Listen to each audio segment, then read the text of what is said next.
পঞ্চগড়ের একমাত্র ভারী শিল্প কারখানা পঞ্চগড় চিনিকল দীর্ঘদিন ধরে বন্ধ থাকায় স্থানীয় অর্থনীতি ও কর্মসংস্থান বিপর্যস্ত। কারখানার আখমারাই বন্ধ হওয়ার ফলে হাজারো শ্রমিক কর্মচারী বেকার হয়ে পড়েছেন। মিলের আশেপাশের মিলগেট বাজারও এখন কম জনজীবনপূর্ণ। পরিত্যক্ত কারখানার যন্ত্রপাতি ক্ষয়প্রাপ্ত এবং নিরাপত্তাহীনতায় ভৌতিক পরিবেশ তৈরি হয়েছে। ১৯৬৫ সালে স্থাপিত এই চিনি কলে একসময় ১৫০০ শ্রমিক কর্মচারী কাজ করতেন। আখমারাই মৌসুমে কারখানার চারপাশ ছিল প্রাণবন্ত, কিন্তু সাম্প্রতিক বছরগুলোতে আখ চাষ কমে যাওয়ায় মিলটি বন্ধ ঘোষণা করা হয়। ২০০৫ থেকে ক্রমেই লোকসান গুনতে শুরু করা এই মিল ২০২০ সাল পর্যন্ত প্রায় ৪০০ কোটি টাকা লোকসান করেছে। শ্রমিক ও কর্মকর্তা কল্যাণ সমিতির সভাপতি নায়েবুল হক জানান, দীর্ঘ ৮ বছর ধরে গ্র্যাচুইটির টাকা পাওয়ার জন্য সংগ্রাম করছেন।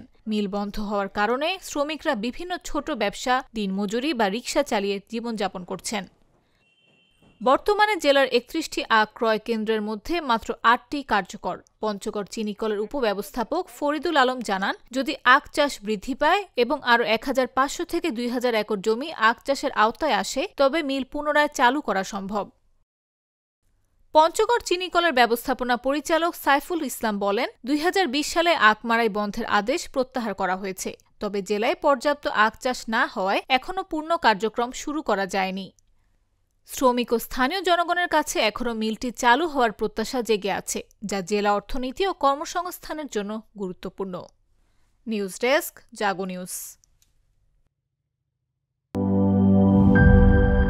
সানবিট সব দিবে সামাল।